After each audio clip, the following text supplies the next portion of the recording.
Imagine you are hiding in the frozen ruins of Stalingrad in 1942, your breath steaming in the frosty air, the distant crack of gunfire echoing from the ruined buildings. You hear a faint rustling sound and your heart stops. Someone is nearby, but you can't see anything. Then the silence is broken by a single shot, and another German officer falls to the ground, staining the snow with his blood. This is no ordinary soldier. This is Vasily Zaitsev, a man whose name has become synonymous with terror, a ghost who turned the tide of war with a rifle and an indomitable will. His story is not only one of skill, but also of a chilling transformation, when a humble shepherd became Stalin's deadliest weapon, a symbol of resistance forged in the crucible of unimaginable horror. In 1942, the Soviet Union was a country on its knees, exhausted by the Nazi onslaught and Stalin's ruthless purges. However, in this chaos, Zaitsev became a figure who inspired both fear and hope. His early years spent in the Ural Mountains, where he hunted wolves to protect his family's herd, forged in him a primitive survival instinct. But the meat grinder of Stalingrad required not only skill, but also a psyche ready to accept death as a companion. Each kill was a calculated act that stripped him of his humanity and turned him into a machine of precision and terror. Can you imagine the weight of a single shot, knowing that it carries the hopes of an entire nation and the price of your soul? The psychological strain was enormous, gradually destroying the man Vasily once was. To subscribe to our channel and immerse yourself in these gripping stories, join us. It is your support that keeps these stories alive. Tell us in the comments where you read or listened to this chilling story. What drove Zaitsev to such extremes? The answer lies not only in his skill, but also in the system that shaped him, a system that turned lives into commodities and demanded absolute loyalty, creating a breeding ground for a nightmare that even Stalin himself could not control. Vasily Zaitsev was not born a killer. He was shaped by a regime that viewed people as tools. The Soviet system under Stalin was a dehumanizing machine where people were reduced to numbers, and their value was measured by their usefulness to the state. Zaitsev, a peasant boy with a talent for shooting, was plucked from obscurity and thrown into a war that demanded not just soldiers, but symbols. His training was brutal, relentless labor that stripped him of his compassion and replaced it with cold efficiency. Imagine being taught to look at a human face through a scope not as a person, but as a target, and your finger on the trigger deciding their fate in the blink of an eye. The Red Army training camps weren't just about learning to shoot. They were psychological forges. Snipers like Zaitsev were trained to endure isolation, hunger, and fear, their minds reprogrammed to put their mission above morality. The process was systematic, lying motionless in the snow for hours, ignoring frostbite, learning to anticipate every movement of the enemy. It was not just training in skills, but deliberate breaking of the spirit, the creation of a person capable of killing without hesitation. How can one survive such a transformation without losing oneself completely? Zaitsev's answer was to accept his role, becoming a myth in the eyes of his comrades and a demon to his enemies. However, this transformation came at a price. Every shot fired in Stalingrad was another step into a moral abyss. Soviet propaganda glorified Zaitsev, but behind the facade of the hero lurked a man haunted by the faces of those he had killed. The chapter ends with a duel on the horizon, the legendary confrontation with German sniper Major Erwin Koenig, sent to hunt down Zaitsev.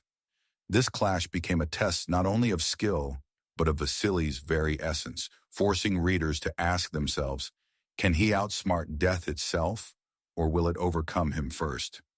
The ruins of Stalingrad became the arena for a deadly game of cat and mouse. Vasily Zaitsev, now a legend, faced the greatest challenge of his life, Major Erwin Koenig, a master German sniper sent to destroy him. Imagine yourself in Vasily's place, scanning the ruins for the glint of a scope, knowing that one wrong move means death. The duel was not only a test of marksmanship, but also a psychological war in which each opponent tried to penetrate the other's mind, anticipating his fears and habits. Koenig's presence was a chilling reminder of the dehumanizing Nazi machine that turned people into instruments of destruction. The psychological torture of this duel was relentless. Zaitsev spent several days in hiding, his body aching, and his mind reeling with doubts. The Nazis used propaganda to taunt him, broadcasting his name and offering a reward for his head. It was a systematic attempt to break his will before a bullet could do so. However, Zaitsev's resistance was fierce. He adapted, used traps, studied Koenig's behavior, and turned the hunter into the hunted. Can you imagine the terror of knowing that your enemy is watching you, waiting for you to blink? His defiance was a spark of humanity in a world that sought to destroy it. The climax of this chapter is the moment of truth, the single shot that will decide the outcome of the duel. The tension builds as Zaitsev lures Koenig into a trap, using his helmet as bait. The result is not just victory, but a testament to the price of survival in a system that demanded everything. When the dust settles, the reader is left with a question: what does it mean to win when the price is your own soul? The next chapter promises to delve deeper into the systemic horrors that fueled such battles, lifting the veil on Stalin's role in creating this nightmare. Stalin's Soviet Union was a crucible of fear, where absolute power bred unimaginable cruelty. Zaitsev's success as a sniper was not only his personal achievement, but also the result of a system that turned human lives into commodities. The regime's repression had already destroyed millions of people, turning them into cogs in the machine of war and ideology. Snipers like Zaitsev were not just soldiers, but tools of propaganda. Their kills counted to boost morale, their humanity erased to serve the state. Imagine being glorified as a hero while your soul is reduced to ashes and your every action is dictated by the whims of a tyrant. Consent was completely undermined. Soldiers faced execution for retreat, and their families were taken hostage by the NKVD. Zaitsev had no choice but to kill. Every shot was a desperate attempt to survive in a system that knew no mercy.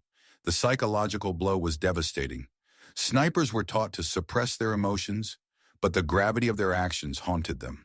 Zaitsev's nightmares were filled with the faces of his victims, their humanity haunting him even as he was celebrated as a savior. How could he live with such a burden, knowing that every person he killed was both a victory and a loss? The paradox of possibility was obvious. Zaitsev's skill brought him fame, but it was inseparable from exploitation.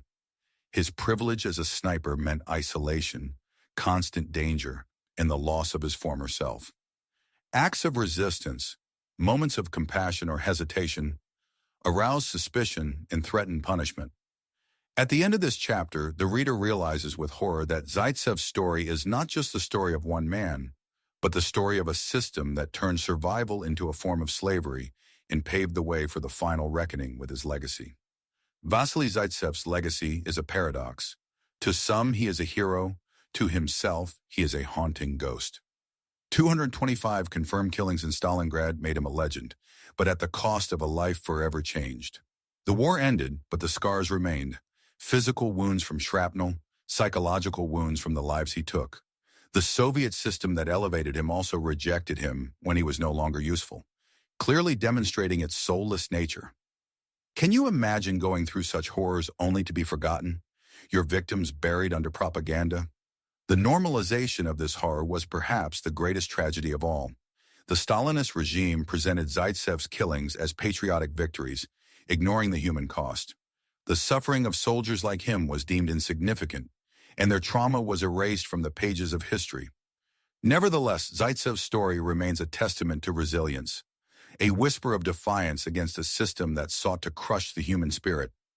His actions to survive, teaching others, mentoring young snipers, were a quiet rebellion that kept the spark of humanity alive in a world of darkness. We must remember these forgotten stories and honor the victims of the systems that turned their lives into commodities. Zaitsev's story is not just a historical curiosity, but a warning about the price of absolute power, about the price of a nation's survival. Reflecting on his life, we cannot help but ask ourselves, what does it mean to be human in a world that demands you become a monster?